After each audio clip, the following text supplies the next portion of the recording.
The wind howled like a living beast, rattling the windows of a roadside diner clinging to the Colorado mountainside. Snow swirled sideways under the neon sign that buzzed, "Open," though the letters flickered as if they too were about to give up. Inside, Raymond Cole, a 38-year-old veteran and single father, stood alone behind the counter, staring at the battered cash register. His hands, rough from years of service and repair work, held exactly $47. That was all. $47 between him and foreclosure, $47 between his daughter and the street. And then, slicing through the storm like thunder from another world, came the sound that made Raymond freeze. Engines, motorcycles. Not one, not two. A swarm. He wiped the frosted glass with his sleeve. At first, he saw only the storm's fury. Then headlights cut through the white void. Shadows emerged, hulking machines crawling through the blizzard leather jackets stiff with ice. And in front, staggering toward his diner door, was something he never expected, a young woman clutching an infant wrapped in a thin blanket. The baby's cry pierced the roar of the storm, weak and desperate. Raymond's pulse thundered in his ears. Behind her, more bikers appeared, stumbling their faces hidden beneath snow-crusted helmets. 15 in total by his quick count. His daughter Lily, 7 years old, peeked out from the stool behind the counter, clutching her teddy bear, wrapped in an old army scarf. "Daddy," she whispered, her voice trembling. Yet soft is our light shining for them too. Raymond's chest tightened. His late wife's words echoed in his memory. "Your door, must always stay open for our child, and for anyone lost in the storm." Outside, the biker mom dropped to one knee, snow swirling around her like a shroud. Her eyes met his through the glass, pleading. Behind her, the line of motorcycles growled in the darkness, each engine coughing as if begging for mercy. Raymond stood motionless, one hand on the door latch. His instinct screamed caution, but his heart remembered the oath of a soldier and a father. He turned the lock and pulled the door wide. The blizzard exploded inside. Snow lashed his face, and the figure surged forward. The mother stumbled through first baby pressed tight against her chest. Behind her, the bikers loomed a wall of leather frost and exhaustion. Raymond braced himself, uncertain if he had just saved his daughter or doomed them both. Single dad, veteran shelters, biker, mom and baby in Snowstorm. Next day, 99 bikes line up at his door. And as this story unfolds, ask yourself, have you ever opened your door to a stranger when it cost you everything? Share your story in the comments. We read them all, and your words might inspire someone else who feels alone tonight. The door slammed shut against the wind, and for a heartbeat, the diner was silent, except for the baby's whimper. Raymond slid the lock back into place. His hand hovered near the old army dog tag hanging beneath his coat, the only keepsake he still carried from his years in uniform. He faced the newcomers. They were rough men, tattoos creeping up their necks, scars carved into their skin. But something about their posture was different. They didn't storm in like raiders. They moved slow, heavy, careful, as though every step cost them. The leader, tall, with streaks of gray in his beard, pulled off his helmet and nodded once. "Sir," he rasped, voice ragged from the cold. "We're not here for trouble. We've been riding 12 hours through this storm. We need shelter, or some of us won't last the night." Raymond's grip tightened on the counter's edge. His training measured everything 15 men, most bigger than him, one door, one window, his daughter at his back. Yet he also noticed details, the limp in the leader's gait, the way one biker rubbed his frostbitten fingers, another clutching his ribs. They weren't predators tonight. They were prey to the storm. The woman with the baby, Harper Lane, he would later learn her name, collapsed into a booth rocking her child, as steam rose from the infant's damp breath. Lily, braver than her years, left her stool padded across the diner floor, and set her teddy bear gently on the baby's lap. The bikers exchanged glances. A ripple passed through them as if the child's gesture had disarmed them more than any weapon ever could. Raymond cleared his throat. There are rules in my diner. No shouting, no fighting, and no one goes near my little girl. If you can live with that, you can stay until the storm breaks. The leader bowed his head, a flicker of respect crossing his eyes. We'll follow your rules, soldier. Raymond blinked. How did he know? The answer didn't come, because just then, the old CB radio crackled to life in the corner, its antenna bent and rusty. A voice broke through the static breaker 19. This is a medical transport on Highway 70. Truck stuck. Driver injured. Anyone copy? Raymond's blood went cold. Out there in the same storm, someone else was dying. He looked around the room at the exhausted bikers, at Harper cradling her baby, at Lily watching him with those wide eyes that trusted him to always do the right thing. And he realized this night was only beginning. The diner's silence fractured under the faint hiss of the CB radio. The message still echoed in Raymond's head. An injured truck driver stranded somewhere out on Highway 70. The storm was a monster tonight, one that swallowed headlights whole. Every minute meant blood freezing in veins, lungs filling with ice. Raymond knew it. He'd seen soldiers freeze in mountains far from home. That memory clawed at him now. But the present was no safer. 15 strangers stood in his diner, their leather jackets steaming as the heat finally began to melt, the snow clinging to them. Boots stomped, gloves slapped against thighs, the sound of weary men thawing out after too long in the cold. Raymond stayed behind the counter, keeping himself between them and Lily. His daughter stood on her stool, like a watchful sparrow, clutching the countertop, trying not to look afraid. The tall man with the streaked gray beard set his helmet down carefully on a booth. His voice rumbled low and respectful. Name's Duke Ramsey, president of the Storm Ravens. We don't want any trouble, sir. We'll pay for whatever food you've got left. Just need heat coffee and a chance to breathe. Raymond's gaze swept across the group. He noted the subtle nods, the deferential glances they cast toward Duke. They weren't wild dogs. They were a pack with rules, and right now those rules bent toward survival. One biker slumped against the wall, face pale, hands trembling violently. He pulled his glove off, and Raymond saw the fingers' white, stiff skin like wax. Frostbite. Without treatment, he'd lose them. Raymond's instincts snapped into gear. He grabbed a kettle of warm, not hot water, a towel, and moved toward him. You, Raymond said, firmly kneeling beside the man. Hands in here. Slowly. Don't fight me, the biker hissed, as circulation clawed back into his fingers. His friend leaned over. His name's Calvin. Kid's tough, but he's been riding with frostbite for an hour. Raymond didn't look up.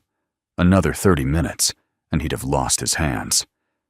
He wrapped Calvin's fingers with practiced precision motions, automatic from years as a field medic. For a moment, the bikers watched in silence, surprise flickering in their eyes. From the booth, Harper Lane shifted, pulling her baby closer. The infant's cries had softened, but not stopped. Harper looked exhausted, cheeks, hollow lips cracked. She met Raymond's eyes. She hasn't eaten since Denver. Formula froze solid on the road. Lily slid down from her stool, tugging at her father's sleeve. Daddy, we still have milk. She pointed toward the small fridge behind the counter. Raymond hesitated. Milk was all they had left for Lily's breakfasts. But when he looked at his daughter, he saw no fear, only the certainty of a child who believed sharing was never a choice, but a duty. He warmed the milk in a pan and handed it to Harper. The relief on her face was almost painful to see. She murmured a soft thank you voice, shaking as she fed her baby. who latched eagerly and quieted. For the first time that night, the storm outside wasn't the loudest sound in the diner. Duke cleared his throat. "You've got a soldier's hands," he said, watching Raymond. Army Raymond wiped his fingers on a rag. Marine Corps, 2 tours overseas. That was a long time ago. Duke's eyes narrowed slightly, but he said nothing more. Around the room, men muttered, sipping the coffee Raymond poured. The bitterness didn't matter. It was hot, and it was life. Then the radio crackled again.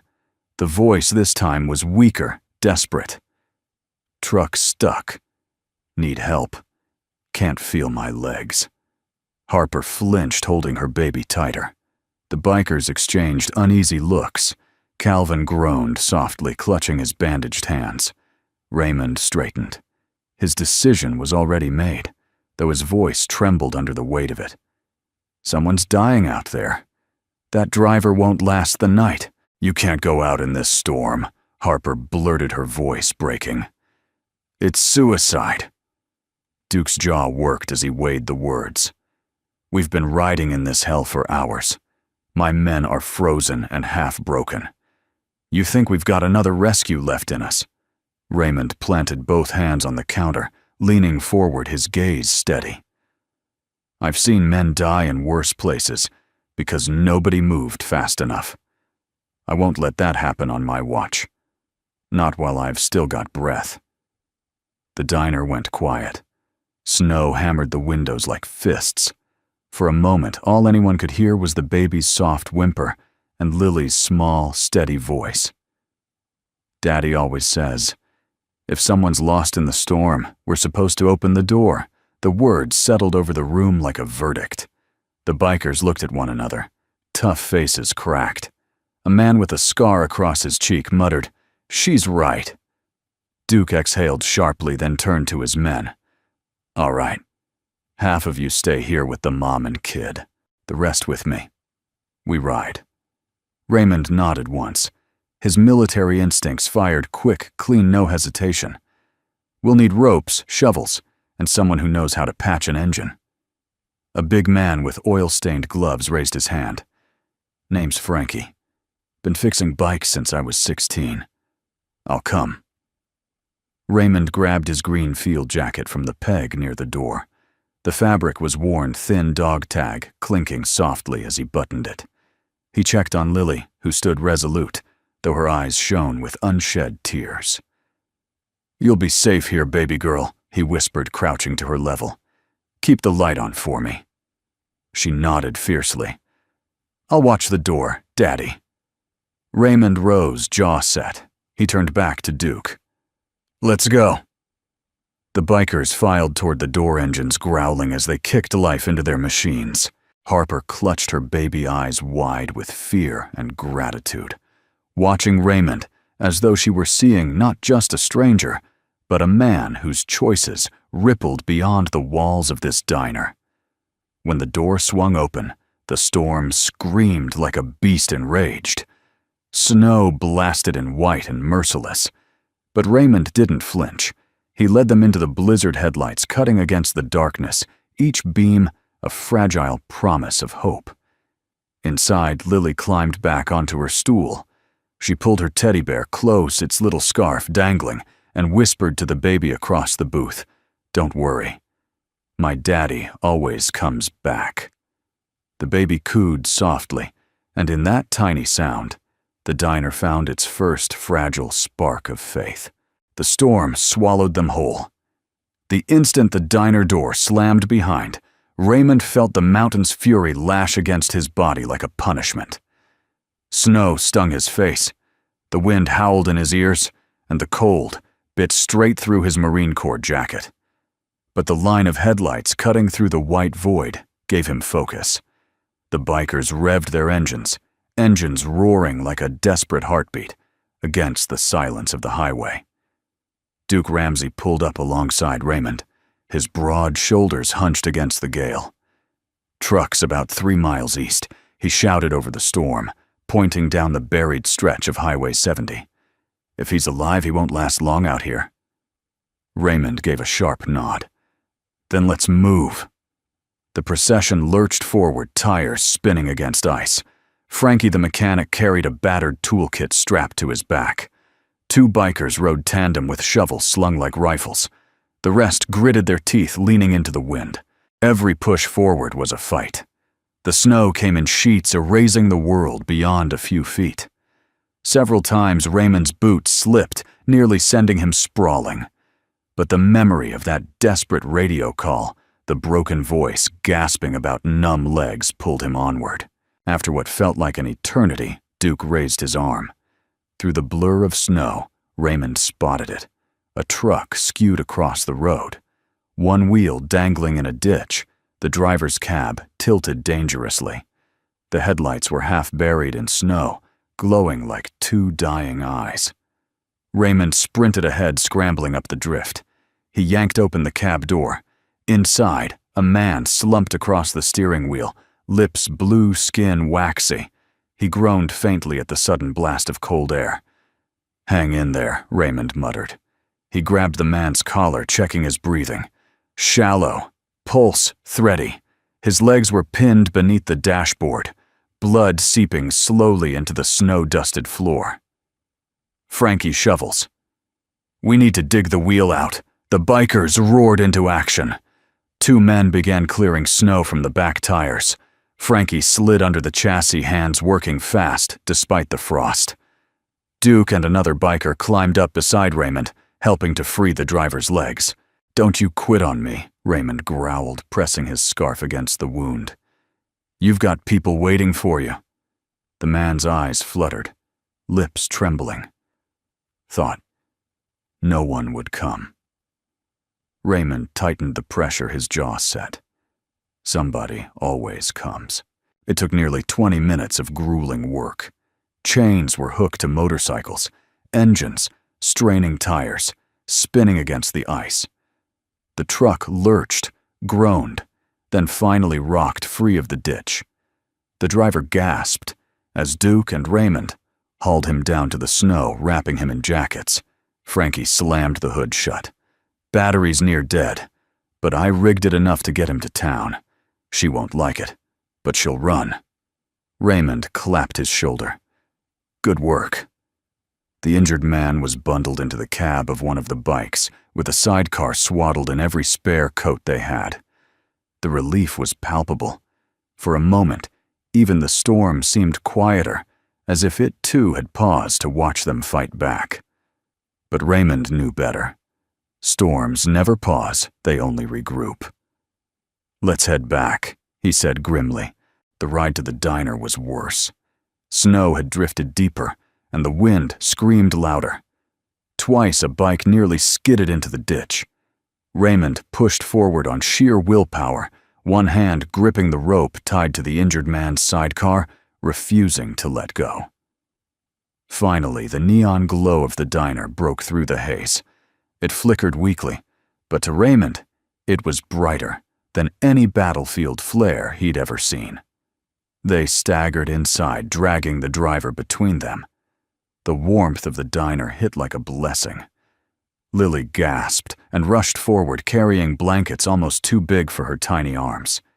Harper quickly moved aside in her booth, laying her baby down so she could help Raymond cover the man. Raymond checked the driver's pulse. Stronger now. He exhaled slowly, his breath trembling. Another life pulled back from the storm. For a fleeting moment, there was calm. The bikers slumped into booths, steam rising off their coats. Frankie leaned against the counter, hands shaking from cold, but eyes alive with satisfaction.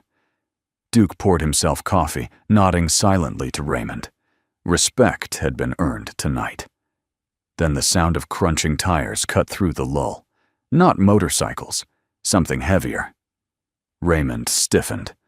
Through the frosted window, headlights glared.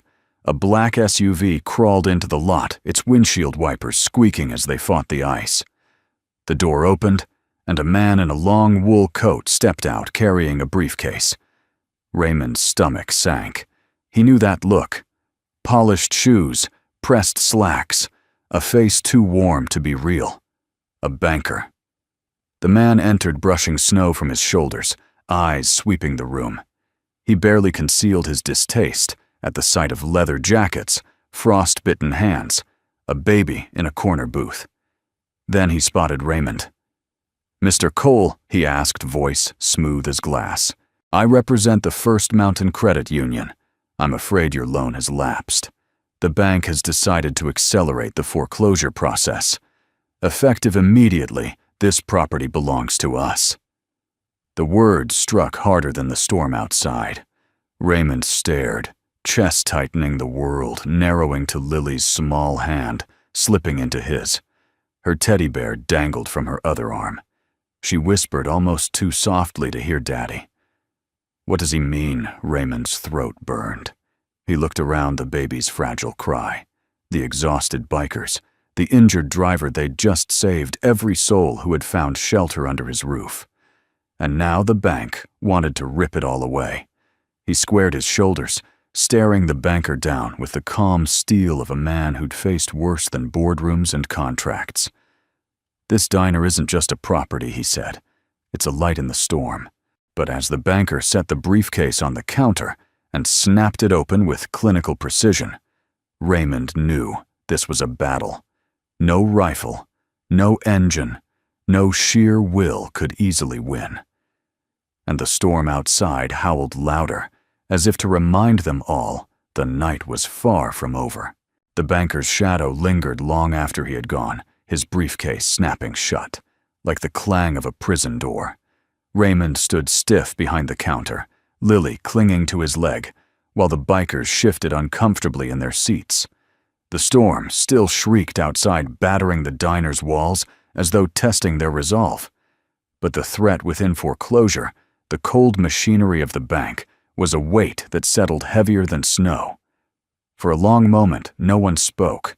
The only sound was the hiss of the heater and the soft coo of Harper's baby, finally full and sleeping.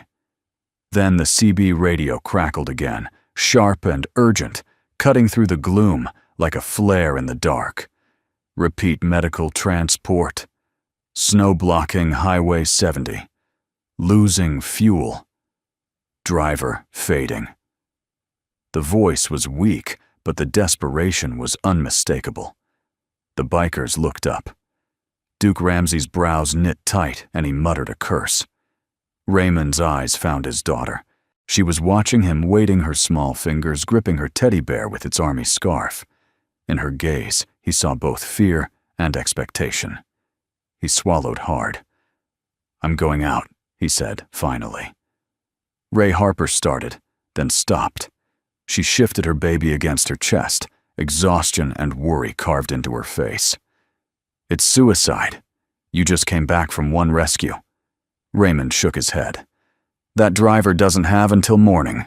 He turned to Duke. "I need your help." The room hung suspended for a beat. Then Duke slammed his coffee mug down, liquid sloshing onto the counter. "Storm Ravens, saddle up. Half stay here, keep the diner safe. The rest ride with me and the Marine." A murmur ran through the bikers. Agreement, fatigue, loyalty, but no one refused. Jackets zipped. Helmets, snapped shovels slung across backs. Frankie strapped his toolkit tight. "I'll ride too. If that truck's down, it'll need more than a push." Raymond crouched in front of Lily. He brushed damp hair from her forehead. "Stay with Harper. Help her with the baby. Keep the light on for me." Lily nodded bravely, though her lip trembled. "Daddy, promise me you'll come back. I always come back." He kissed her crown, straightened, and pulled his green Marine jacket tight.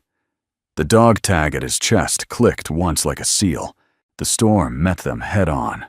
The moment the door swung open, the night bellowed, hurling snow sideways in sheets. The engines of a dozen Harleys roared against it, headlights stabbing through the white wall. Raymond swung onto the back of Duke's bike, gripping the frame, eyes locked on the swirling void ahead. Every yard was a battle. Tires spun on black ice, snowdrifts rose like barricades. Shovels hacked ropes, strained engines thundered. The road was gone, erased by the storm, but the bikers carved a path, each machine a hammer against the mountain's wrath. Raymond's thoughts burned cold and sharp. He remembered Afghanistan, the mountain passes the endless snow, the cries of men lost because help came too late. He would not let that memory repeat itself here, not when lives depended on it. After miles that felt like hours, Duke raised his arm. The procession skidded to a halt. Through the snow, a pair of faint, flickering lights appeared, a truck, stranded at an angle, wheels half-buried, exhaust, coughing weakly. There, Raymond shouted. They swarmed the truck.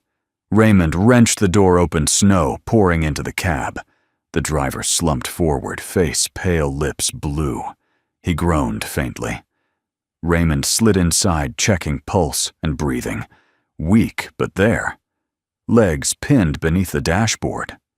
Frankie the mechanic was already crawling beneath the chassis, tools clinking. Two bikers grabbed shovels, attacking the snow around the wheels. Duke braced against the doorframe, helping Raymond pry the dashboard back inch by inch. The storm screamed, but the men grunted louder, the sound of survival. Finally, with a metallic groan, the driver's legs came free. He cried out in pain, but the relief was clear. They bundled him in jackets, wrapping him tight against the cold. Frankie slammed the hood shut, wiping grease and snow from his hands. "She'll run for a few miles," he shouted, "but not far." "It's enough," Raymond replied. Chains clinked. Engines roared. The bikers pulled together, their machines dragging the truck from the ditch with sheer defiance. For a breathless moment, nothing happened. Then, with a lurch, the truck jerked free, headlights slicing across the storm. The men cheered hoarsely, voices snatched away by the wind. The journey back was slower, the storm angrier now, as if punishing their defiance. Twice the truck nearly slid sideways, ropes straining. Raymond rode alongside, hand gripping the line, refusing to let it snap. At last, the diner's neon glow shimmered through the haze, fragile but alive. The sight drew a knot from Raymond's chest. He dismounted and staggered through the door, hauling the driver with him. Inside, warmth greeted them, thick and blessed. Lily ran forward with blankets, her little hand shaking but determined. Harper cleared a booth, laying her baby aside to help. Together, they wrapped the man, pressing heat back into his limbs. "He'll live," Raymond said, breath ragged. "We made it." The bikers collapsed into seats, steam rising from their clothes, faces etched with exhaustion. Duke sank down, nodding once at Raymond. Respect needed no words. For a heartbeat, the diner was calm. Safe. Then the sound of tires crunched outside. Not bikes. Heavier. More deliberate. Through the frosted glass, headlights glared. A black SUV rolled to a stop. The door opened. A man stepped out in a long wool coat, carrying that same polished briefcase. Raymond's heart sank. The banker had returned. The man entered, brushing snow from his sleeves. His eyes swept the room, pausing on the injured driver, the baby Lily standing protectively by the counter. His lips pressed into a thin line. "Mr. Cole," he said, smoothly. Voice carrying above the storm, "I warned you. This property is no longer yours. We're here to proceed tonight." The room froze. Snow battered the windows. The injured man groaned. Harper clutched her baby. Raymond squared his shoulders, jaw set like iron. He'd fought storms and bullets. He'd faced death in deserts and mountains. He would face this too.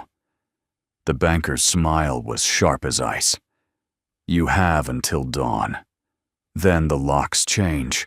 The storm outside wailed louder, and for the first time Raymond realized the real battle wasn't against the weather. It was against men who couldn't see the light shining in this place.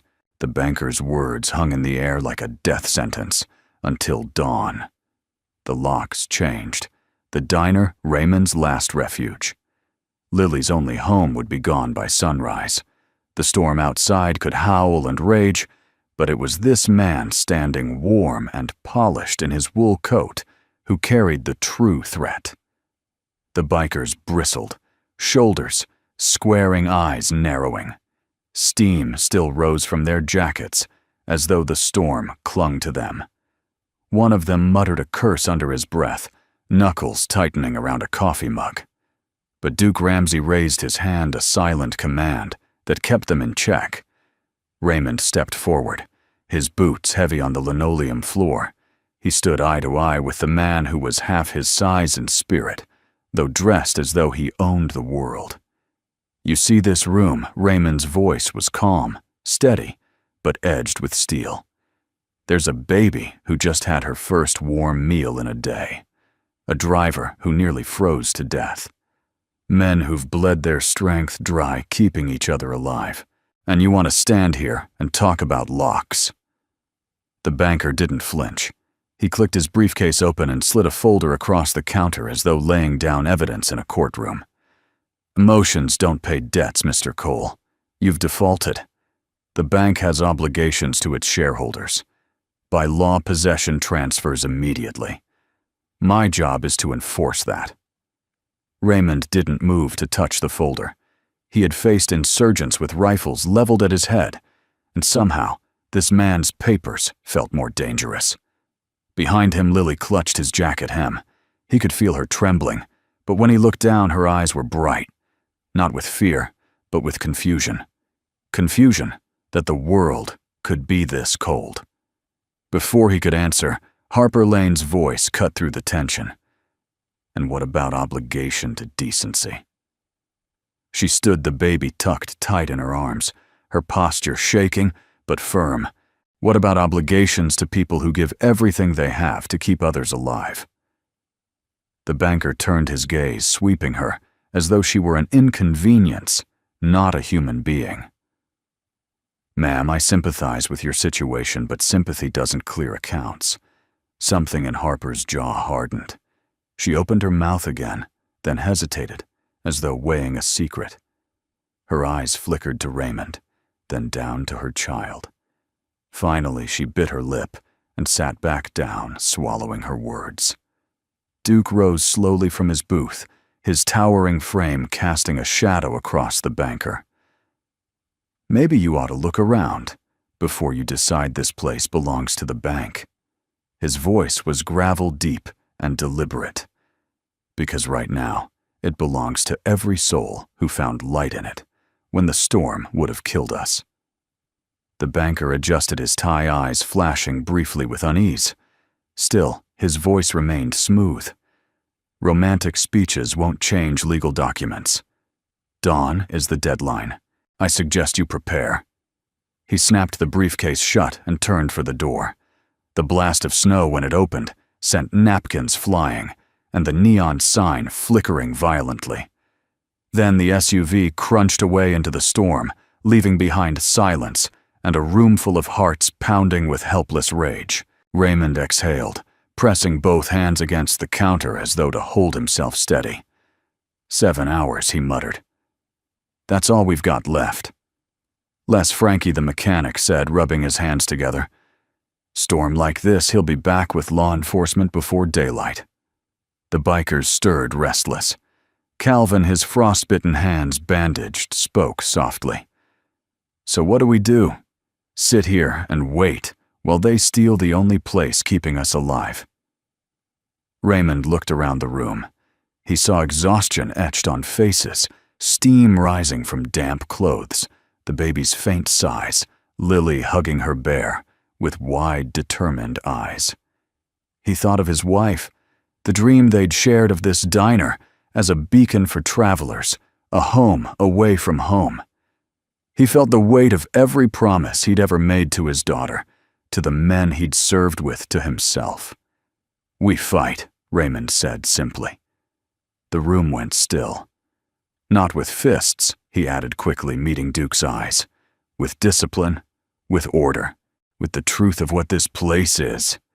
If the bank wants to play by the letter of the law, then we'll remind them of the spirit of it."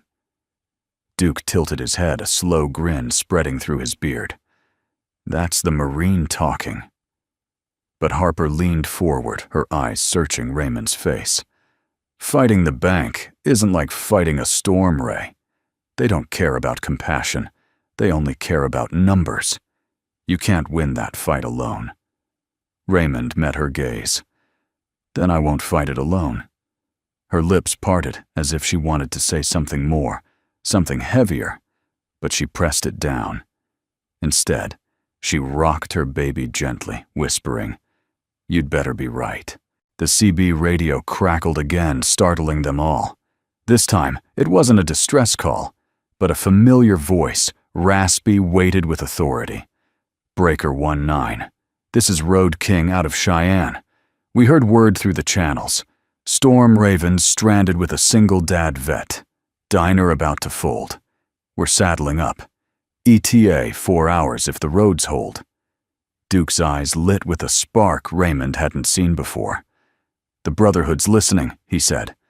"That's just the start." Once word spreads, another voice burst through the static. "This is Thunder Bay chapter, rolling 30 deep. Can't let the light go out."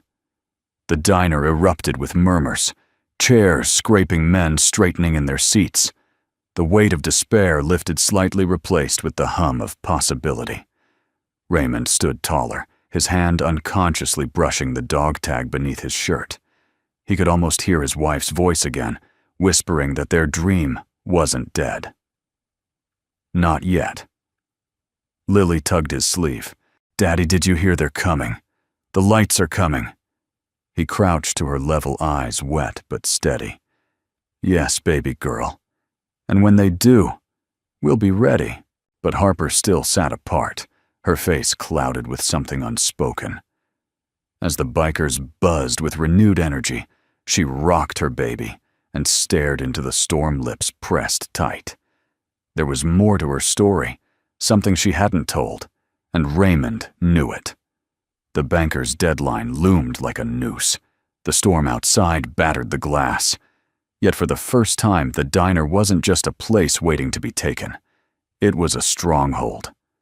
And at dawn, the world would see what light could do when strangers stood together against the dark. The diner hummed with a strange new energy. The storm still raged, snow hammering the windows, and neon sign. But inside, the air had shifted. After the banker's departure, hope had trickled in through the crackling CB radio, carried on the voices of riders promising to come. For the first time that night, Raymond felt the weight on his chest ease just enough to let him breathe. But the fight wasn't over. Dawn loomed the bank's deadline, hanging like a blade above them all. He leaned against the counter, studying the faces gathered in the booths, the Storm Raven's Harper with her baby Lily perched on her stool. Everyone was waiting for him to speak. Yet before he could, a gravelly voice broke the silence. "You don't remember me, do you?" Raymond turned. The man speaking was broad-shouldered, bald, with a scar running from temple to jaw. His eyes, though ringed with fatigue, gleamed with recognition. Raymond frowned. "Should I?" The man leaned forward, resting forearms scarred and inked on the table. "Name's Marcus Hale. 10 years ago out near Flagstaff, I got stranded. Bike down, storm rolling in. I was young, stupid, thought I could tough it out. You pulled over in your truck, hauled me and my Harley into town, paid for my motel because I couldn't. Saved my hide." The memory flickered in Raymond's mind. Long nights of deployment blurred everything together, but some faces stuck. He remembered the cold, the desperate look of a man who thought no one would stop for him. Raymond had stopped. "That was what you did?" "I didn't think anyone remembered," Raymond said quietly. Marcus gave a sharp laugh, though it caught in his throat. "I remember every damn time someone bothered to treat me like I wasn't trash. That's why I rode tonight. Didn't know it was you until I walked through that door." The room stilled. The bikers shifted, murmuring. Then another voice chimed in. "Same here." A younger man, barely 30 with tattoos crawling up his neck, lifted his head. "Name's Danny. 3 years ago, I rolled into this very diner, half-starved, half-drunk, ready to throw it all away. You didn't ask questions. You fed me, gave me coffee, told me it wasn't too late to turn around. That night, I changed course. Found these guys instead of the grave. That's on you, man. Raymond's throat tightened. He hadn't thought of that night in years. A kid hunched over Pie Eyes Hollow, his voice shaking. He'd given him a meal, nothing more, or so he'd thought. Lily tilted her head, eyes wide. Daddy, you didn't tell me you saved people here. Raymond crouched beside her, voice low. Sometimes it doesn't feel like saving baby girl. Sometimes it's just being kind. She smiled, small and fierce. But that's saving too. The bikers nodded, some looking away, as though embarrassed by their own swelling emotions. Harper shifted in her booth. Her baby stirred softly, cheeks flushed with warmth, now no longer trembling from the cold. She met Raymond's gaze, her expression unreadable. Then she spoke, voice carrying a weight that silenced the room again. You saved me too, though you don't know it. Raymond blinked. How's that? She drew in a shaky breath. My father was a soldier. Same unit you served in during your first tour. Her eyes flicked to the dog tag hanging beneath his shirt. He never came home. But he wrote us about his captain, the man who kept them alive. That man was you. The diner hushed. Even the storm outside seemed to quiet for a beat. I grew up angry. Broken, Harper continued, eyes glistening. But when my baby was born, I remembered his letters. He wrote that his captain believed in light and leaving no one behind. I figured if I followed that road, maybe I'd find a piece of him again. Tonight I did. She rocked her baby gently, voice breaking. You opened your door when you had nothing left. Just like he said you would. Raymond's vision blurred. He turned away, staring at the cracked linoleum floor. Memories surged: his first unit, the firefight, the losses. Harper's father's face flickered like a ghost, and guilt struck deep. He had promised to bring every man home. He hadn't. Harper, he said hoarsely, your father was one of the best men I ever knew. He kept me alive as much as I ever kept him.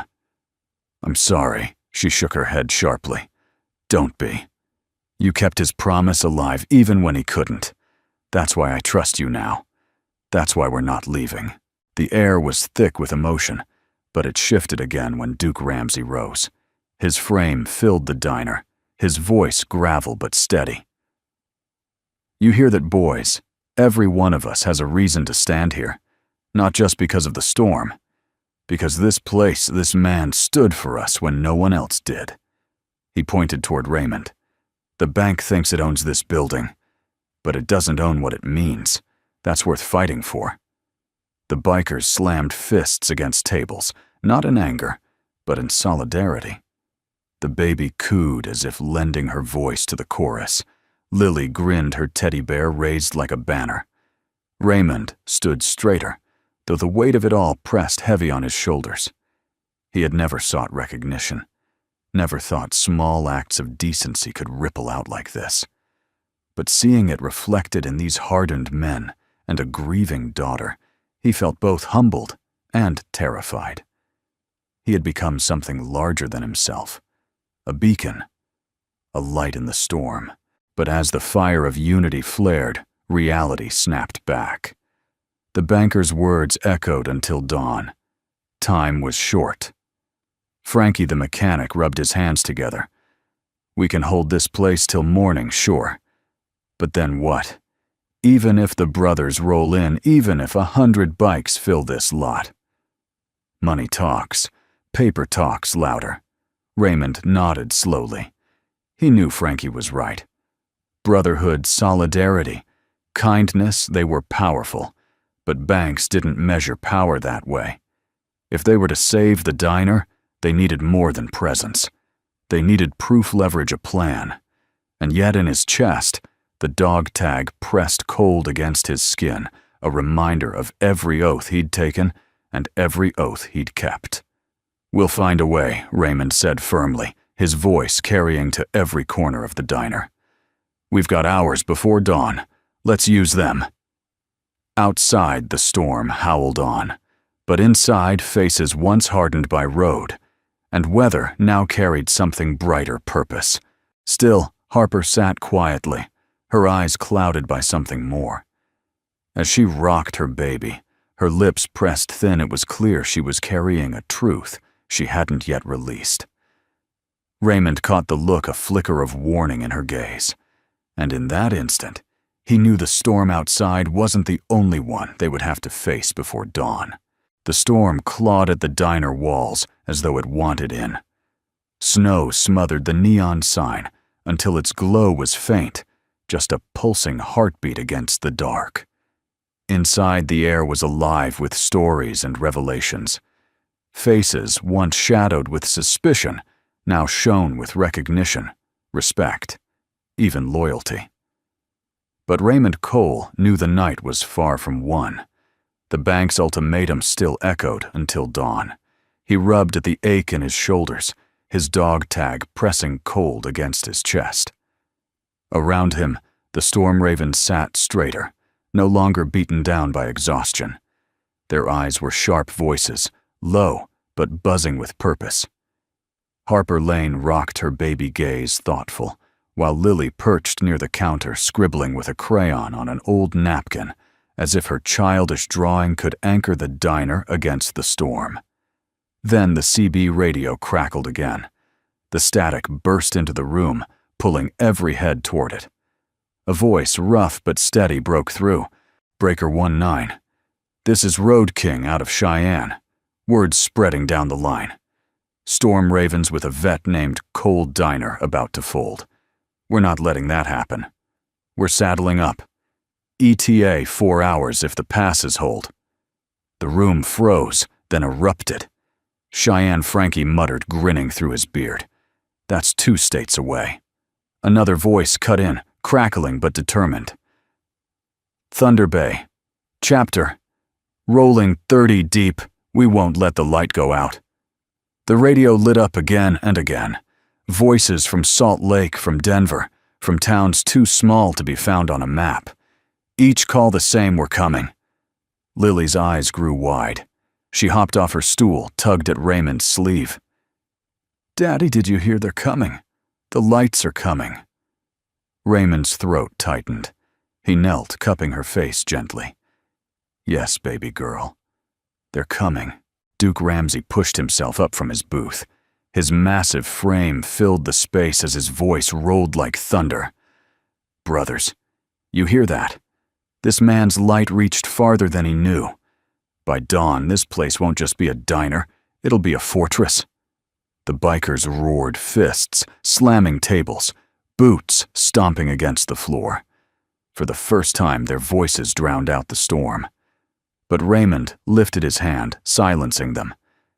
"This isn't about fighting the bank with muscle," he said. "It's about proving what this place means. To you, to everyone. If they come and see what I see tonight, maybe they'll realize you can't put a foreclosure notice on hope." Harper's eyes flicked to him, glistening. She pressed her baby closer, lips parting as if to speak, but she closed them again, swallowing whatever truth she held. Time stretched thin as they waited. Coffee was poured, blankets shifted, the baby lulled back to sleep. A few bikers dozed with arms crossed, but most stayed restless eyes, flicking to the window whenever a sound rose above the storm. Raymond sat at the counter, staring at the foreclosure papers the banker had left behind. The words blurred together: default, repossession, legal rights. He had fought insurgents in deserts, storms in mountains, and ghosts in his own heart. But nothing had ever looked as merciless as these black lines of ink. He felt Lily climb onto the stool beside him. She placed her napkin, drawing on top of the papers. A house drawn with shaky crayon lines, smoke curling from the chimney. A big sign above it, open. It's not gone. "Daddy," she whispered. His chest ached. He pressed his forehead against hers. "Not if I can help it." The peace shattered when the lights flickered and died. The heater groaned to a halt, plunging the diner into sudden cold. Groans filled the room. "Generator's out," Frankie muttered, rushing toward the back. He fiddled with the old unit sparks, flying briefly before it sputtered silent. "Burned out." "Without heat, we're sunk," Marcus growled, rubbing his arms. "The baby, I'll fix it," Frankie interrupted, jaw set. "Just need parts."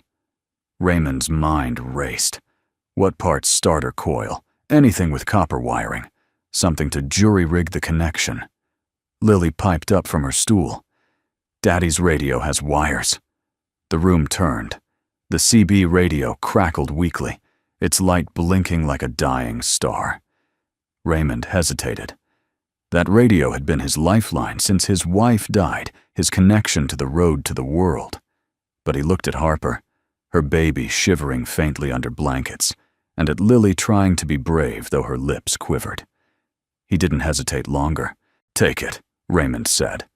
Frankie tore the casing open, hands moving fast despite the cold.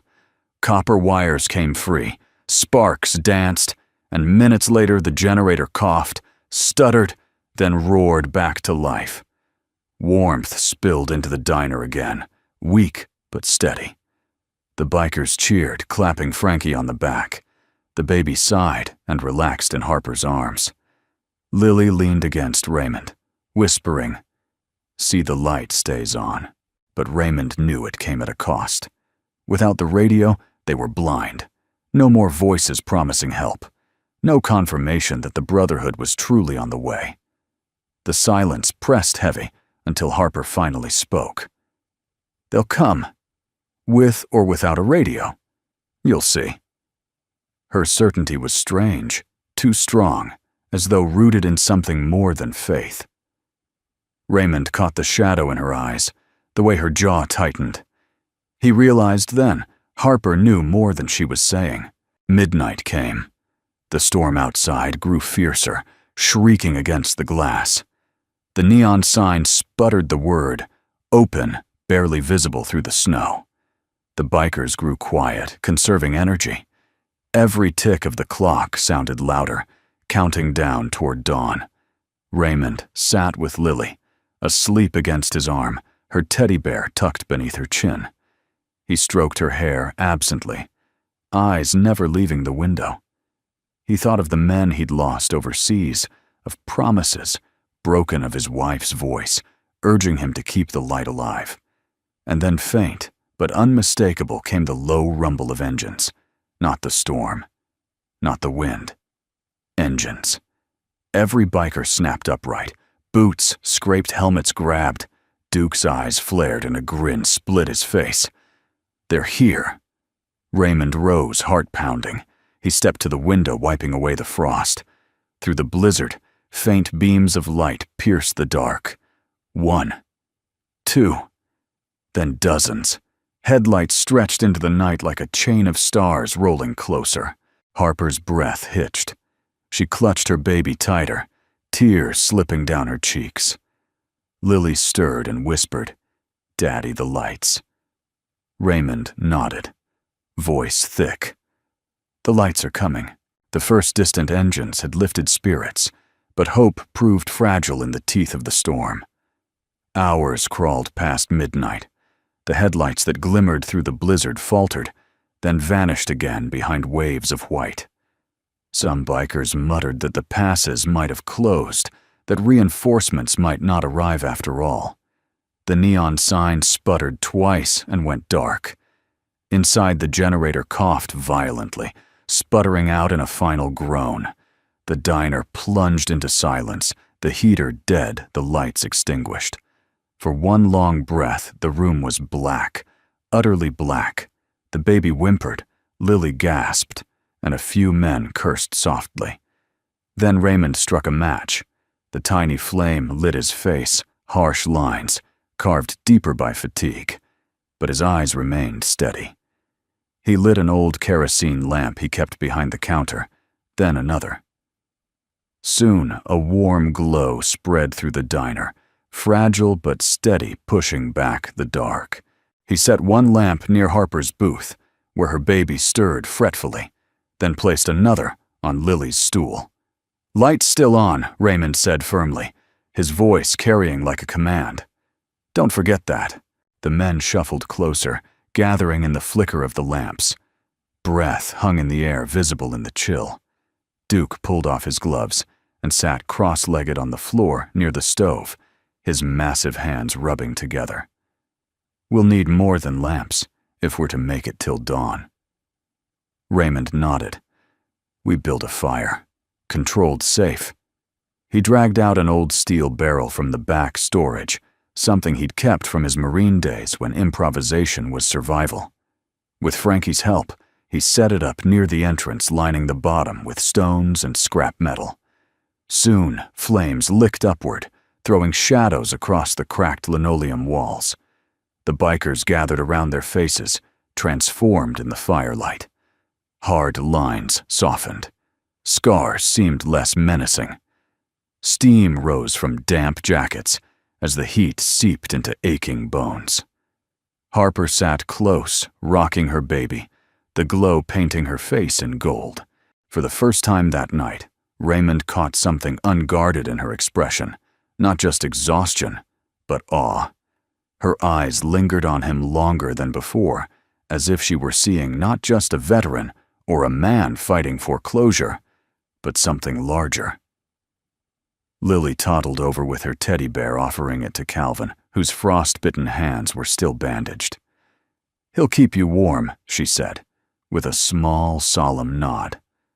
The hardened biker blinked, taken aback, then accepted the toy, gently holding it as though it were fragile glass. The room chuckled softly, tension easing. For a moment the firelight seemed enough, but Harper's voice broke the fragile calm. "Raymond," she said quietly, eyes fixed on the flames. "Why do you do it? Open your door to strangers, even when you've got nothing left?"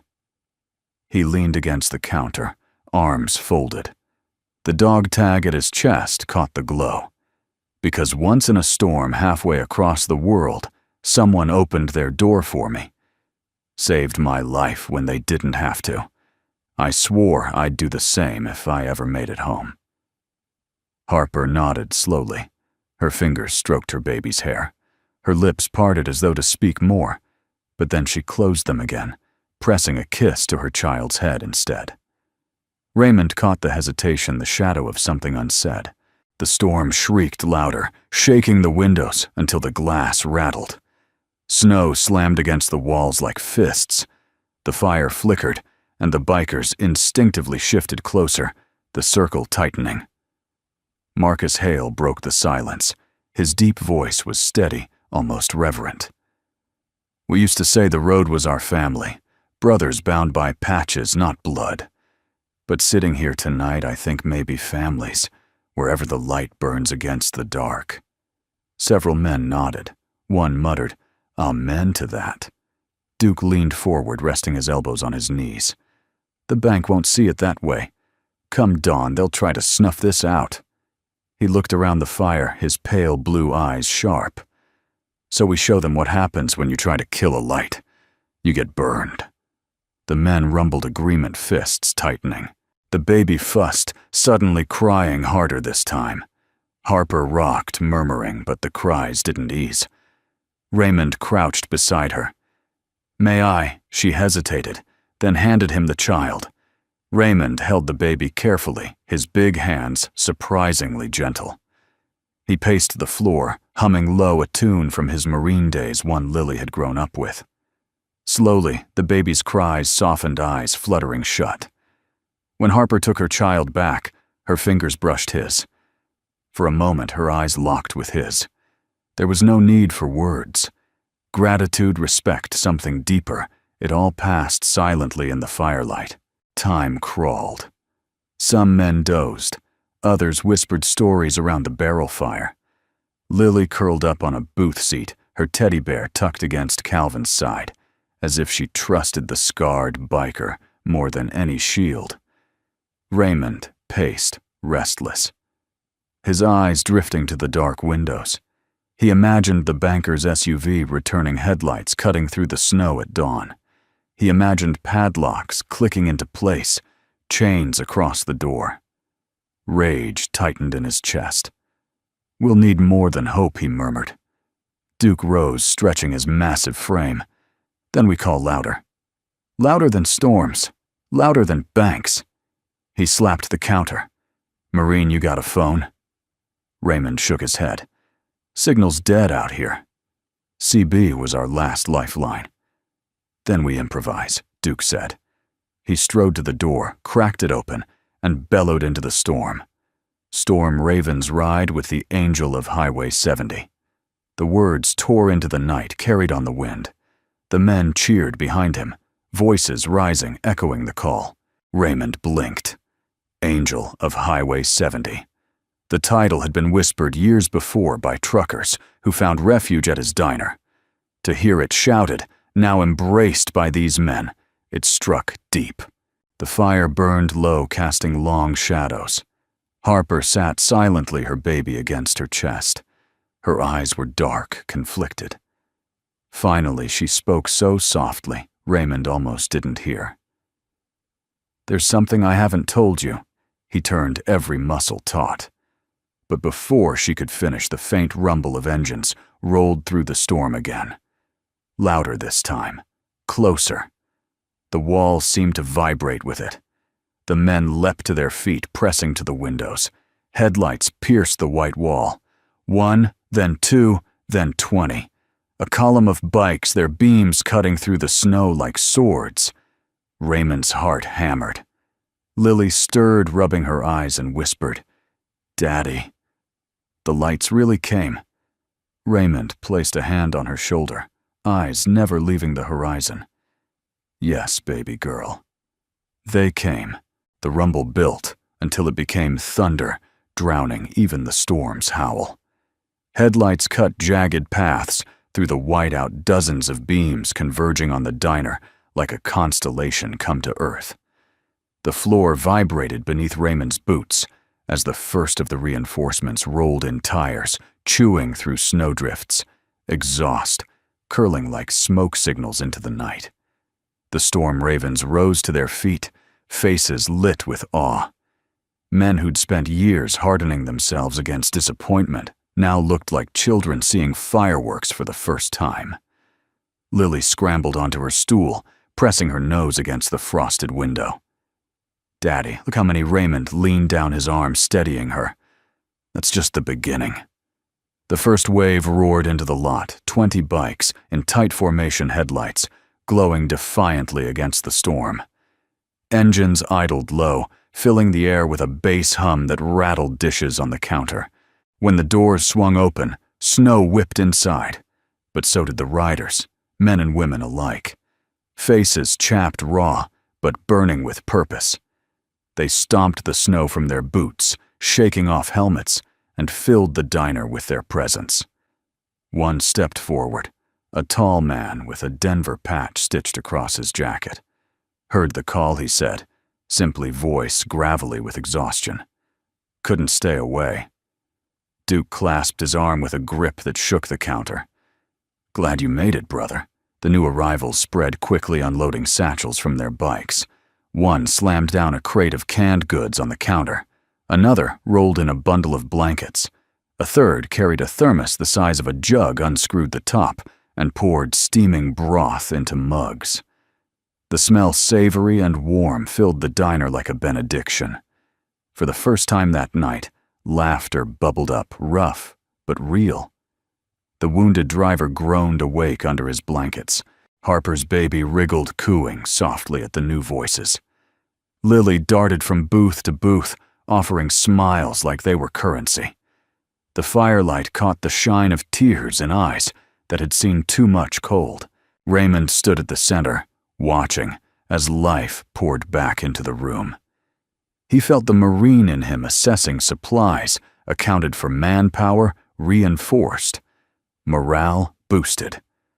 But beneath the soldier's calculation, his heart swelled. These people hadn't come for money or for orders. They had come because one act of kindness had rippled outward until it became a wave. Duke caught his gaze. Told you. Brotherhood's louder than banks. Raymond almost smiled. Almost. Because even as hope spread, he knew the storm wasn't finished. Nor was the banker. As mugs were passed around, the bikers settled near the fire, swapping stories that wove together like threads in a single quilt. One man with a Salt Lake patch told of a night years ago when Raymond had patched his tire in the middle of nowhere. Another, a woman with silver hair braided down her back, recalled a time she'd limped into the diner and found hot soup waiting even though she had no cash. "You kept the road alive," she said, her eyes glistening. "Tonight the road pays you back." The men cheered, raising mugs of broth like a toast. Lily clambered onto the counter, hands on her hips. "See, Daddy, I told you the lights would come." Raymond lifted her down, hugging her close. "You were right, sweetheart. It should have been enough, that moment of warmth. But no victory lasted long in nights like these." The baby stirred suddenly in Harper's arms, fussing, then crying harder than before. Harper rocked her, gently murmuring soothing words, but the cries only sharpened. Panic flickered across her face. Raymond crouched beside her.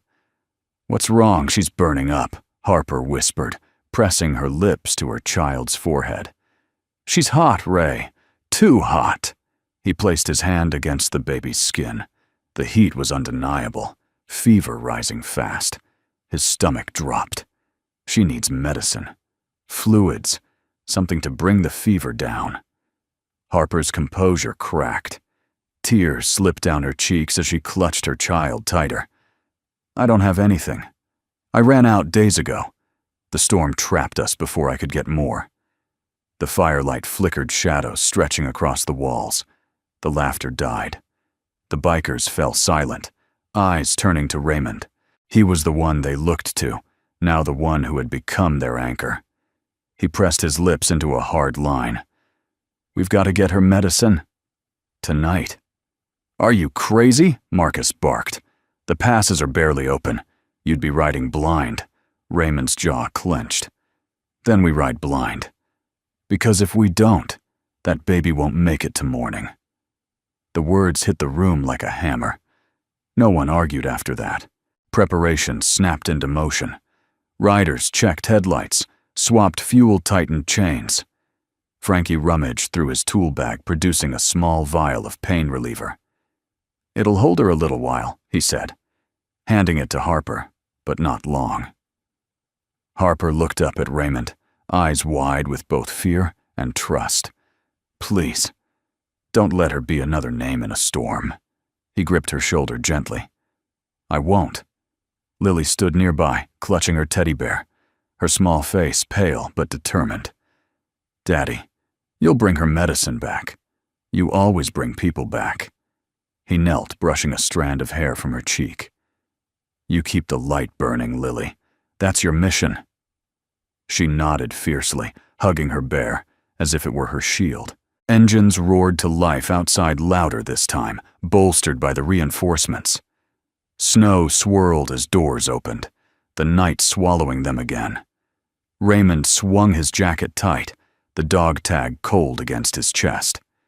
His breath misted white as he mounted a bike, the world narrowing to headlights and fury.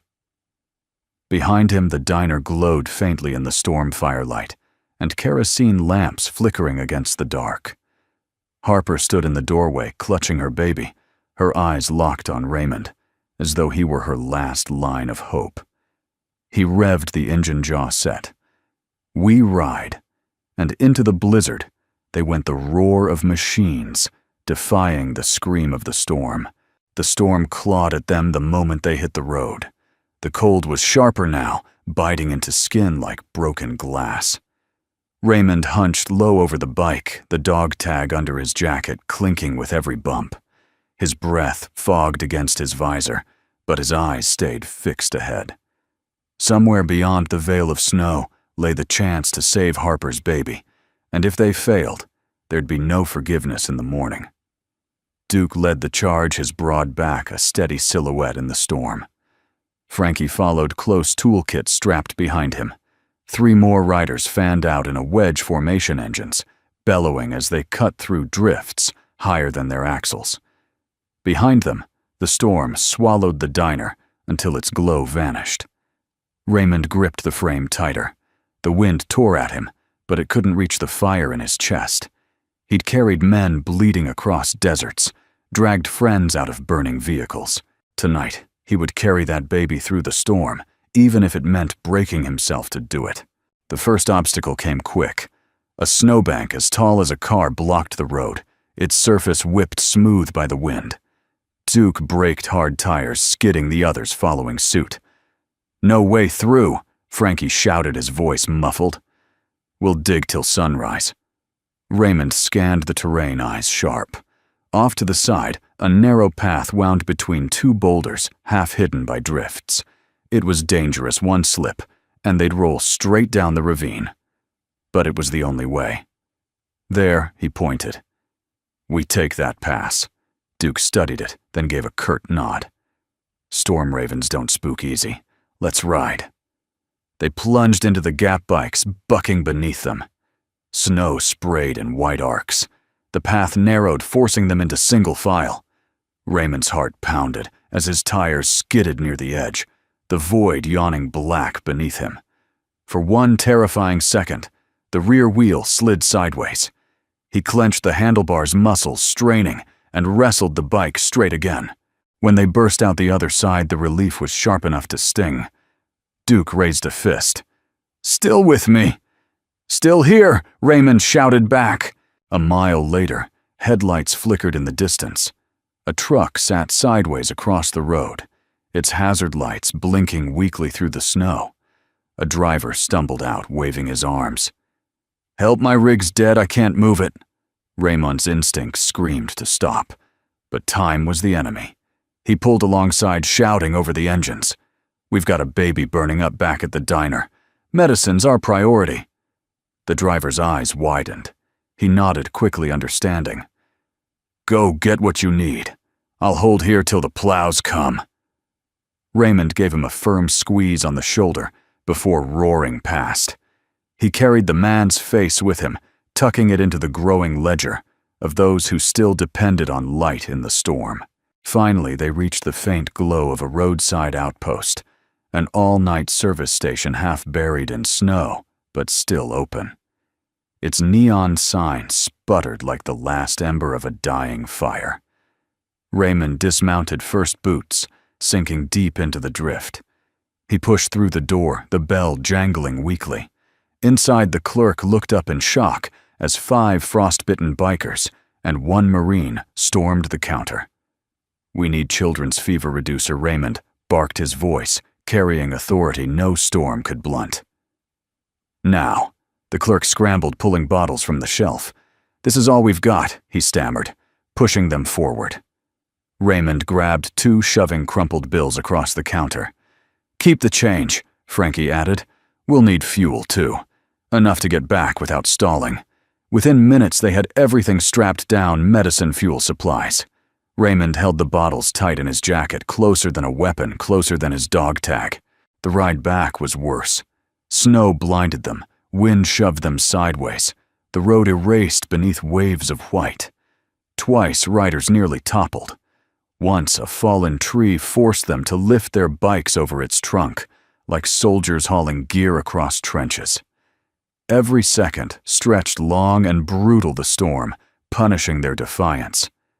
But Raymond's mind was fixed on Harper's baby, on the fevered cries, on Lily's small voice, telling him he always came back. He gritted his teeth, every muscle burning, until the faint glow of the diner broke through the storm again. They rolled in, half frozen, but triumphant. When the doors banged open, Harper was already on her feet. Her baby cried in her arms, cheeks flushed red, skin hot. Harper's eyes found Raymond's wide and desperate. "Did you?" He pressed the bottle into her hand. "Medicine's here." Tears spilled down her face as she clutched it like salvation. "Thank God. "Thank you." He crouched beside her as she measured the dose with trembling fingers, easing it between her baby's lips. The child whimpered, swallowed, then sighed. Within minutes, the cries softened the fever's grip, loosening just enough for rest. Harper pressed her forehead against Raymond's shoulder, whispering, "You saved her. You saved us both." Around them, the diner erupted in applause, rough hands pounding tables, voices shouting praise. But Raymond hardly heard.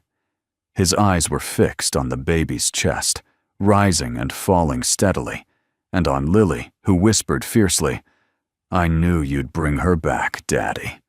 He hugged his daughter tight, his voice low. "And I always will." But even as relief settled, the storm outside roared louder. Tires crunched against ice. Headlights different this time, heavier, deliberate, cut across the parking lot. Raymond's heart dropped. Through the frost, he saw the black SUV pulling in again. The banker had returned, and this time he wasn't alone. The banker's black SUV crunched to a halt, headlights piercing the snow like twin daggers. But this time, 2 more vehicles followed, sleek sedans that didn't belong anywhere near a storm-battered mountain road. Their doors swung open in unison, and men in heavy coats stepped out carrying clipboards and flashlights, the cold indifference of bureaucracy in their eyes. Inside the diner, the warmth of victory, the saved baby, the firelight, the reinforcements froze under a new weight. Raymond stood slowly, his hand brushing Lily's shoulder, as if to shield her from what was coming. The biker's stiffened murmurs running low and sharp. Duke Ramsey rolled his shoulders, his massive frame crackling with tension. The banker entered first, brushing snow from his polished coat. His smile was thin and cold, untouched by the storm. "Mr. Cole," he said, voice smooth as a knife, "I told you I'd be back. And as you can see, I've brought company. Representatives from the bank's legal team. By sunrise, this property is ours." The words rang out like a gavel strike. Raymond didn't move. His jaw tightened, but his voice came out calm, controlled. "This isn't just property. It's shelter. It's a beacon in a storm. Right now, there are people alive in this room who'd be dead without it." The banker's smile didn't flicker. "I deal in accounts, Mr. Cole, not anecdotes." That was when the first rumble rolled across the valley. Not the storm, not the wind. Engines. Dozens of them, deep and guttural, building into a thunder that rattled the very glass of the diner. Every head turned toward the window. Lily gasped, her hands pressed against the frosted pane. Headlights pierced the storm from every angle. Lines of motorcycles stretched into the night, cutting through snow like an army on parade. The storm ravens surged to their feet, fists slamming tables, voices rising in cheers. They came. The brothers came. Raymond's chest swelled as he stepped to the door, pushing it open. Snow swirled in, but so did the roar of 99 engines as they pulled into formation across the lot, headlights blazing. Chrome glinted through the snow. Jackets with patches from chapters across the West filled the darkness with color and steel. The banker's composure wavered just for a breath.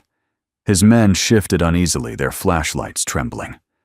One rider at the front dismounted, a broad man with a red beard streaked with white. His voice boomed above the engines. "Raymond Cole. You don't know me, but I know you. 10 years ago, you pulled me out of a wreck on this very highway. You saved my life. Tonight, I ride with you." Cheers erupted from the formation horns, blaring engines revving in agreement. Another rider shouted from the back, his voice echoing. "The angel of Highway 70 keeps his light burning. We don't let banks snuff that out." The phrase caught like wildfire. "Angel of Highway 70. Voices chanted, over and over, until the storm itself seemed drowned beneath the roar of men and machines united. The banker turned, his smile gone. "This is trespassing," he snapped. "Intimidation." "We'll call the sheriff." Raymond stepped closer, his frame steady, his dog tag glinting in the firelight behind him. "Call who you like. But when they arrive, they'll see 99 witnesses testifying what this place means. They'll hear about the lives saved here tonight. The baby, the driver, the men who walked in half dead and walked out alive. You want to explain to the press how you seized a light in the storm while people begged for shelter. Go ahead." The banker's face twitched. His men exchanged uneasy glances. Outside, engines revved again, the sound shaking snow from the roof. 99 machines growled like lions waiting for a command. Duke Ramsey stepped forward, looming tall. "You can have your paper, banker. But we've got numbers. You'll never understand." He jabbed a thumb toward the parking lot. "You see an account? We see a family." The banker faltered, but his pride clung stubbornly. "This isn't over." At dawn, the law, he was cut off by Harper's voice. She had risen, her baby bundled in her arms, her eyes blazing with fire Raymond hadn't seen before. "At dawn, my child will still be alive because of this man." "At dawn, you'll face not just riders, but mothers, fathers, children, all of us, who will stand in front of that door if you try to close it." What law do you think is strong enough to bury that silence followed sharp as the cold outside? The banker's jaw worked, but no words came. He glanced once at the parking lot, 99 headlights burning against the storm, and realized his power here had cracked. Without another word, he snapped his briefcase shut, spun on his heel, and stormed back into the night. His entourage followed, boots crunching fast against the snow. The SUV doors slammed, tires spun, and then they were gone, swallowed by the blizzard. Inside, the room exploded in cheers. Boots stomped, fists pounded, engines outside roared like a chorus of victory. Lily leapt into her father's arms, her voice high and joyous. "Daddy, you did it. The light's still on." Raymond held her tight, his chest aching with relief. Around him, men who had once been strangers clapped his back. Raised mugs shouted his name. Harper's eyes shone with tears, her baby sleeping soundly against her chest. Duke grinned, wide, his voice carrying over the noise. "This diner ain't just a building anymore. It's the stronghold of the road. And the angel of Highway 70 just won his first battle." Raymond looked around at the firelight, the sleeping baby, Lily's bright smile, the army of engines outside, and knew the battle wasn't finished. The bank would be back. The storm would rage again. But tonight, the diner still stood. The light still burned.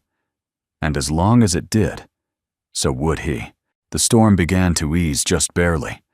Snow still whipped across the lot, but dawn teased faint light at the horizon, washing the biker formation in a pale silver glow. 99 engines idled in rhythm, their growl steady, as if the storm itself had been tamed by the sound. Inside the diner, the mood had shifted from fear to triumph. Boots stamped in time with the engines outside. Mugs of coffee clinked together like battle horns raised in victory. For the first time in years, Raymond felt something warm in his chest that wasn't just survival, it was belonging.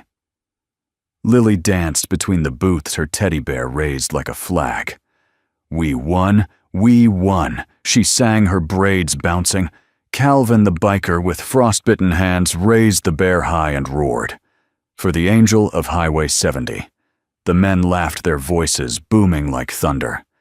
Raymond stood at the counter, looking out the frosted window toward the horizon. The banker's SUV was gone, swallowed by night and humiliation. But Raymond knew the man would return armed with lawyers and papers instead of snow. Tonight was victory. Tomorrow would be war. He turned back, ready to speak to Duke about the next steps, when Harper's voice cut through the din. Raymond. She stood near the fire barrel, her baby nestled against her shoulder, cheeks pink from warmth rather than fever now. Her eyes locked on his steady, unflinching, carrying a weight heavier than any storm. "There's something I have to tell you." The room stilled. Bikers leaned in, murmurs fading. Even Lily paused, clutching her bear. Raymond frowned. "What is it?" Harper took a breath that shook. "I wasn't just passing through when the storm caught me. I came here on purpose. To find you." The words landed like stones in a still pond. Raymond's chest tightened. "To find me?" She nodded, adjusting her baby.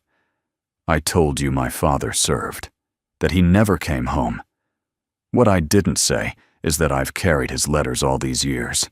Letters about his captain, the man who wouldn't let the light die, who kept hope alive even when bullets rained down.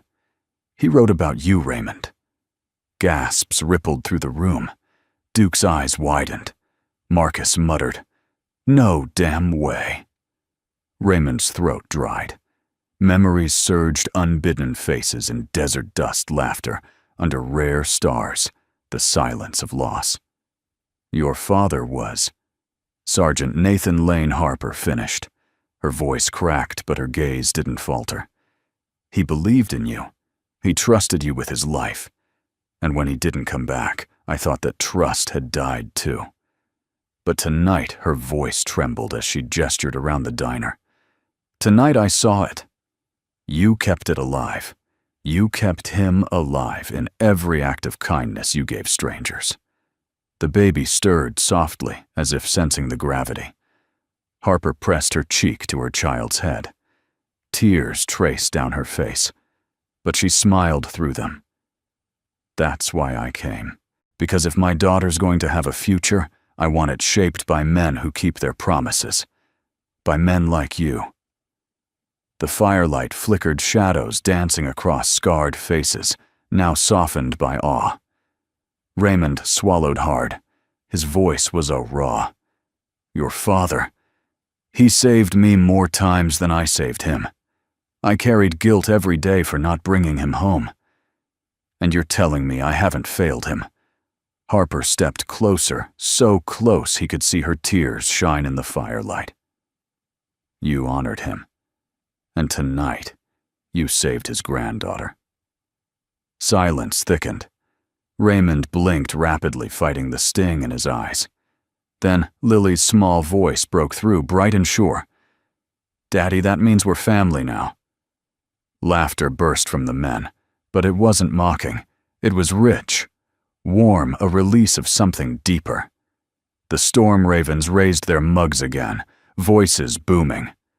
Family Duke clapped Raymond on the shoulder hard enough to rattle his bones. "Guess you've got more kin than you thought, Marine." As dawn crept higher, the engines outside finally quieted. Riders filed in and out of the diner, shaking Raymond's hand, pressing envelopes with folded bills into his palm, promising return. It wasn't just charity, it was loyalty, the road paying its debts, in the only currency it knew: respect. Inside, Harper leaned against the counter, her baby asleep in her arms. Raymond poured her fresh coffee, his hand brushing hers as he slid the mug across. "You should rest," he said softly. She shook her head, smiling faintly. "Not tonight. Tonight, I just want to remember what it feels like to believe again." Raymond studied her, her strength, her scars, the light she carried even in the storm. And for the first time since he'd buried his wife, he let himself imagine that belief could turn into something more. But just as warmth settled, a horn blared outside, long, sharp, urgent. Riders scrambled to the windows. Marcus swore. "SUV's back, and it's not alone." Raymond's chest hardened again, his soldier's instincts snapping into place. He looked at Harper, at Lily, at the baby in her arms. The storm had broken. Dawn had come. But the real fight, the one no storm could mask, was only just arriving. He straightened his voice, clear, steady. "Then let's show them what a family looks like." The bikers cheered, firelight flashing in their eyes. And as the first rays of morning pierced the clouds, the angel of Highway 70 prepared to face the battle no snowstorm could bury. The horn outside blared again, a harsh reminder that victory in the night didn't guarantee peace in the morning. Raymond Cole stood tall at the diner door, snow still clinging to his boots, his dog tag cool against his chest. Beyond the glass, the black SUV had returned, this time flanked by 2 police cruisers. Their blue lights flickered against the white drifts, casting eerie shadows across the lot, filled with motorcycles. 99 bikes stood lined in rows, their riders forming a living wall of leather and steel between the diner and the vehicles. Inside, the air was taut electric. Lily clutched her teddy bear tight, her eyes darting between her father and the window. Harper shifted her baby gently, her chin raised high despite the fear shadowing her face. Duke Ramsey cracked his knuckles, his voice low but steady. Time to show them what family looks like, Marine. Raymond's jaw tightened, not with fists, with truth. He pushed the door open and stepped out into the cold. The dawn was breaking, pale light spilling across the snow, painting the valley in silver and gold. For a moment, even the storm seemed hushed, waiting to see how this standoff would end. The banker climbed out of the SUV, his polished shoes sinking awkwardly into the drifts. He pulled his coat tighter, his face pinched with irritation. "Mr. Cole," he said loudly, his voice carrying over the hum of engines. "This has gone on long enough. The bank has legal claim. The sheriff is here to enforce it." The sheriff, a weathered man with gray at his temples, stepped forward uneasily. His eyes swept the sea of bikers, then the diner glowing faintly behind them. He cleared his throat. "Raymond, you know I don't want trouble. But the papers are clear. You're 3 months behind. By law, Raymond cut in his voice. Strong, this building is just wood and brick. But look around you. Look at what it is." He pointed back toward the diner. "Last night, that diner saved a trucker from freezing to death. It kept a baby alive through a fever. It gave shelter to men who've seen too much road and too little mercy. And every one of those riders," he gestured to the rows of bikes gleaming in the dawn, "is here. Because once years ago, this place was light in their darkness. You want to put a chain on that? Go ahead. But you'll have to chain all of us." A murmur rippled through the riders, low and fierce. Engines revved, headlights flared. The sheriff hesitated, visibly rattled by the wall of unity. The banker's face flushed. "This is intimidation. You're interfering with legal process." Harper stepped out, then her baby in her arms. Her voice was steady, cutting clear through the morning air. "No, sir. This is survival. That man," she pointed at Raymond, "saved my daughter's life last night. And he did it with nothing but compassion and discipline. If you take this place, you're not just taking a building. You're taking hope." The baby stirred, tiny fingers curling in the light. The sheriff's eyes softened. Raymond's voice deepened, calm but unshakable. "I wore this uniform to defend people who couldn't defend themselves. I won't stop now. If the bank thinks numbers on paper mean more than lives saved, then let them explain that to the people who'll hear this story. Because make no mistake, they will." He gestured toward the crowd of riders. "These engines, they're not just noise. They're a message. That light you want to snuff out, it's brighter than your signatures. And it'll keep burning long after this storm." The sheriff stepped back, rubbing the bridge of his nose. He looked at the banker. "You want to push this? You'll start a riot. 99 riders and more on the way. I won't spill blood on this mountain over a diner that's saving lives." He glanced at Raymond, then added, "You've bought time, son. I'll file my report, and it'll show what happened here. Let the courts decide in daylight, not in a storm." The banker's mouth opened, then snapped shut. His face purpled with fury, but he could see he was beaten, at least for now. Without another word, he stormed back to his SUV, slamming the door hard enough to shake snow from the roof. The engines of the sedans revved, and the vehicles retreated down the mountain road, their lights swallowed by the dawn.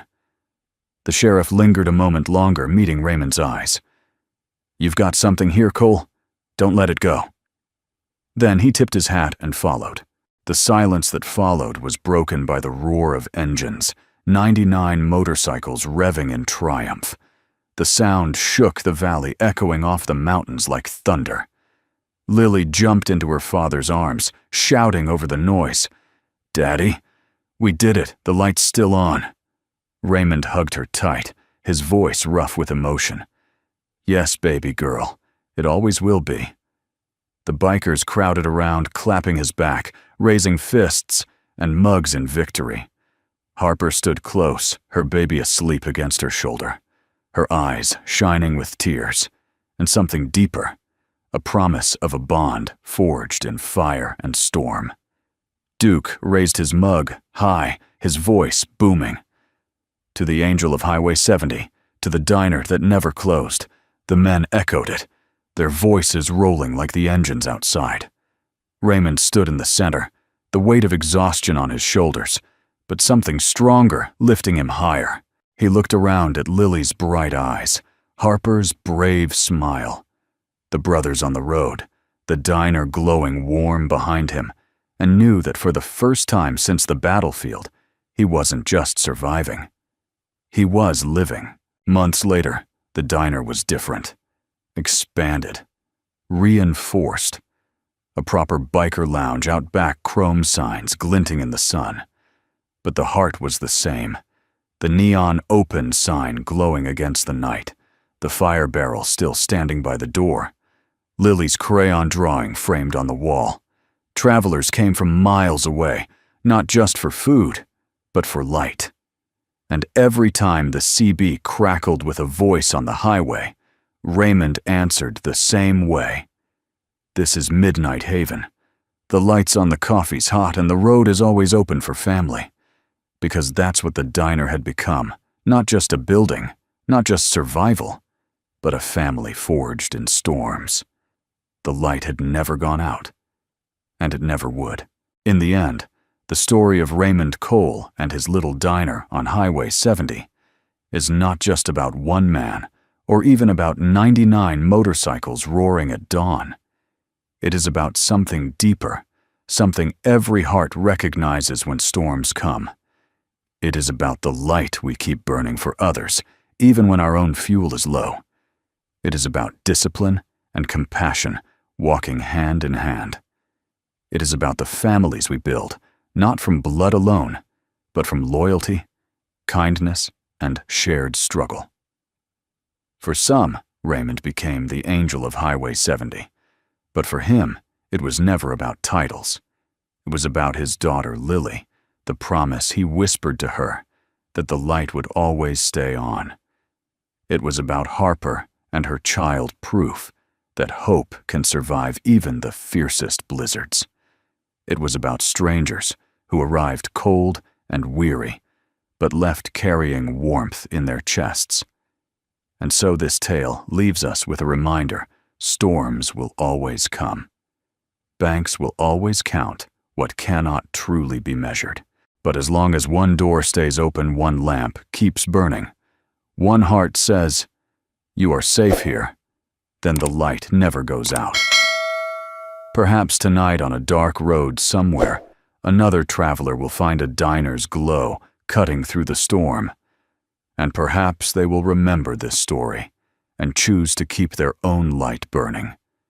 Because the road still calls, and the family of the road will always answer.